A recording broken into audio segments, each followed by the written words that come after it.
Hey everyone, so I wanted to do a video lesson for you guys today about how to properly stop out using standard risk.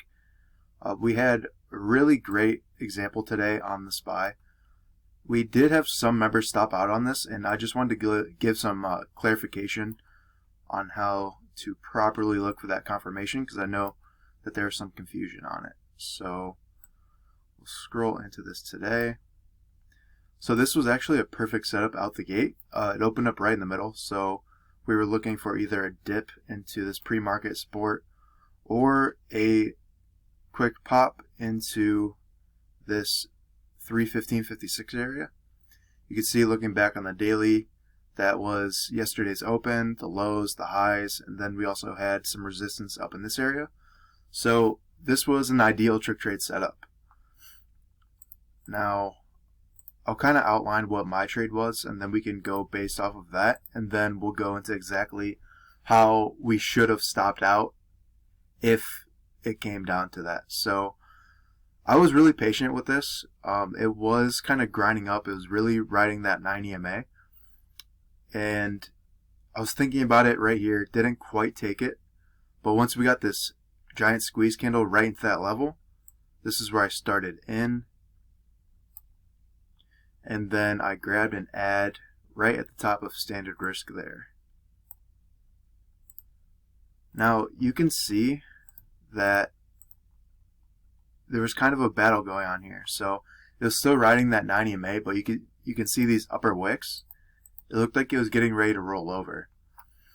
And so we'll zoom in really close on this to look at those little details.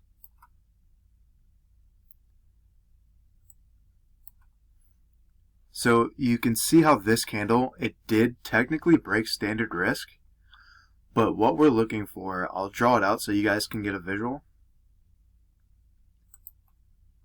Alright, so here's our level. Wow, that's bad. Alright, I'm going to look for something else. Let's see. There we go.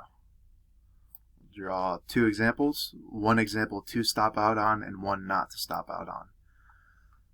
So this first one, so we'll say we have the candle coming on up, looking pretty strong coming into that level. Now you can see it closes above standard risk, but it's about what happens next. That's the key to this. So you can see kind of opens, consolidates, doesn't quite break the level. It even opens up above standard risk, but it still hasn't broken this yet. And then it comes back on down. Now this, you don't want to stop out on.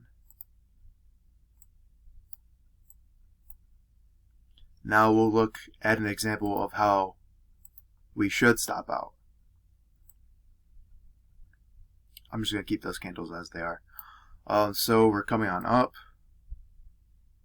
Alright, we broke our standard risk. Alright, it's holding, flagging back into the level, proving strength. Then it breaks on up with that confirmation. So we would be stopping out right here, right at this point. So we have the close above standard risk, and then the break of that candle. That's what we mean by confirmation. So this one we would stop out on. So pointing out some of the differences between what to and what not to stop out on. So even if it breaks, it's okay if there's candles opening up above, as long as this doesn't break. This becomes our cut and run area.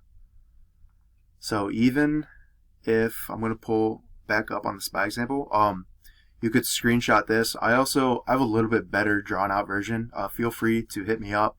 If you guys didn't know, this is Jackson. Hit me up in chat and I'll send you another nice drawing I have.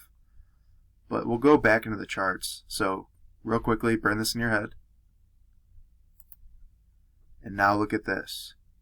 You see right here, we got that close above our standard risk. But see how it couldn't break above, so this right here, this 320, this would be our cut and run area. You see, it even tries to hold that real quick, gets smacked on down, and now I won't lie right here. So I wasn't green right here, so I couldn't pay myself. But I'm also holding my ground. I'm staying in the trade no matter what. Once we take that trade, we are committing to it. We are signing a mental, verbal, whatever you want, signing an agreement that this is the trade we're in and we're going to see it through. It's really important. Now, this is a pretty unique example too. I'm actually pretty glad that this happened today because it's a great addition to this lesson. So you see we got this quick pop back up. This is market makers shaking out the last of the weak hands. So in this example, so I know this is the cut and run area.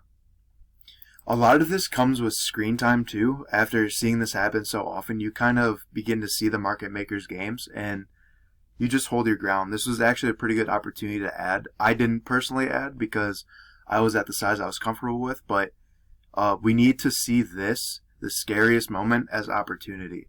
And that shift in mindset, it'll really, really turn around our trading. It'll really help. So you can see at this point, this becomes the new cut and run for me.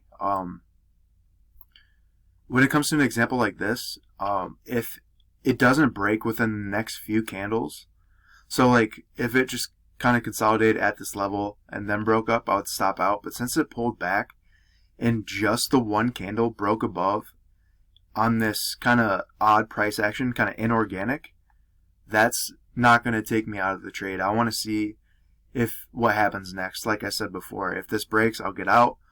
But if it doesn't break, it's going to come in. And that's exactly what happened.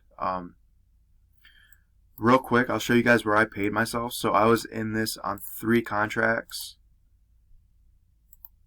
So I paid myself, you can see this previous resistance. It potentially could come support. So I paid myself there just to cover commissions and lock in some profits. We kind of were testing out this VWAP. When it broke below that on this volatility, took some off there into the voodoo near low of day. And then my final target was these pre-market lows, the level-to-level trade. And then just a quick testament to how well this strategy works. So not only does it tell us right when to get in, it tells us when to pay ourselves as well. Pay yourselves into the level, into these big volatile candles. And you can see that ended up being right near low of day. So I'm going to wrap up this lesson. Watch this over and over again. If you struggle with anything, feel free to reach out and I'll do my best to make sure that you understand it. I will flip back over to this real quick in case you guys want to grab a screenshot. And there we go. I hope this video brought you guys some value, and like I said, if you have any questions, feel free to hit me up in chat. Adios.